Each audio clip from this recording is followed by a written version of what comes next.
Hello, Phil Jackson here from Build Your Salon, bringing you the tools you need to master to build the salon business you deserve. And my message for you this week is to just be a bit kinder to yourself and try and remember what's important.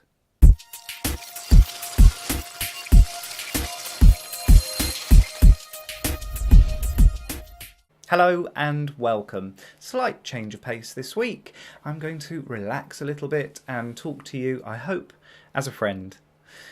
We have a vulnerability in our business, in our industry, in fact, and that vulnerability comes about by the very nature of what it is that we do. Because, you see, we are people pleasers. We have to be. There aren't many industries where your job, your career, your success relies on the fact that you can maintain an intimate, friendly relationship with somebody over a long period of time. Yes, there are sales positions where you're expected to strike up a lot of rapport very quickly, but you think about the number of years that you see your regular customers for. There aren't many trades like ours. The problem is that vulnerability plays out when we are people pleasers outside our industry as well. I'll give you an example. I had a phone call this week. Very often I get approached by other business mentors and coaches, and we just have a kind of getting to know you call. And I had one of these calls this week with a very nice guy who I hadn't spoken to before. He'd obviously come across my work in the past, though, and he made one tiny throwaway comment in the hour and a half that we were on the phone, which he didn't mean anything by it. There was no malice behind it, but it had a real impact on me. So I've been in the hairdressing industry for about 20 years, so I've learnt how to be a people pleaser, the same as you have. And he said, "I didn't expect to like you."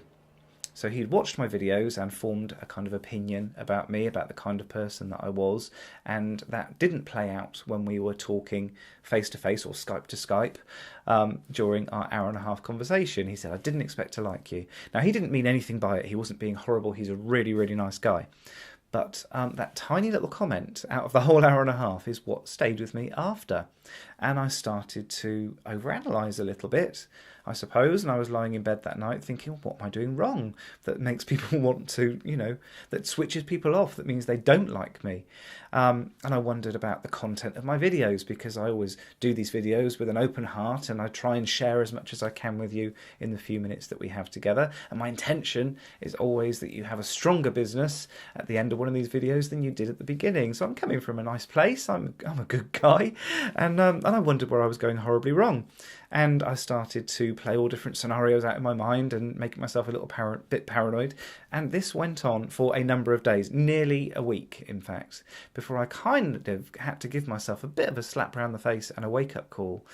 And I had to remind myself that actually, in our industry, yes, it's very important that we can build those personal relationships, maintain those personal relationships for a number of years, because our customers have the only opinion that matters.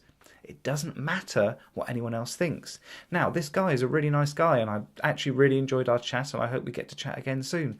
But he's not my customers. He's not you. He's not my audience. So actually, even though he had an opinion, it didn't really matter. So I'm giving you full permission to ignore as many opinions about your business as you would like from now on. You can learn from my week of paranoia, and I hope that does a little bit to help protect you. I used to work with a guy many years ago, really nice guy, but he was a bit of a hippie. He was a bit out there, and he fancied himself as a clairvoyant and a psychic as well. And he gave me a beautiful mental image which has stayed with me forever. And that was that do you remember those beaded curtains we all had in the 70s covering doorways, these kind of strings of beads? Well, he said he imagined one of those between him and a customer, or him and the outside world, and he could put his hands through the beaded curtain and do his work, but that beaded curtain was always there to protect him. And it's a beautiful mental image which I hope that you will ponder on for a couple of seconds and try and figure out how it is that you protect yourself from the opinions of others. Because there are people out there who will try and tell you that you are too ambitious. There are people out there who will tell you that the things that you are striving for are beyond you, or unrealistic, or maybe that you don't even deserve them. Those are the kinds of opinions that will hold you back. These people aren't coming from a place of harm. They're not trying to hurt you unless they're your competitors. But what they are trying to do is stay comfortable with you. And it's uncomfortable for people to watch you change. So recognize the fear in others, and then also recognize that their opinions are not valid. The only opinion that's important in your business is that of your customer. I hope that's been helpful to you. If it has, don't forget to subscribe. I do a broadcast like this every single Monday, and I would hate you to miss out on the content that I'm sharing. If you've already subscribed, I will see you again next week. Take care.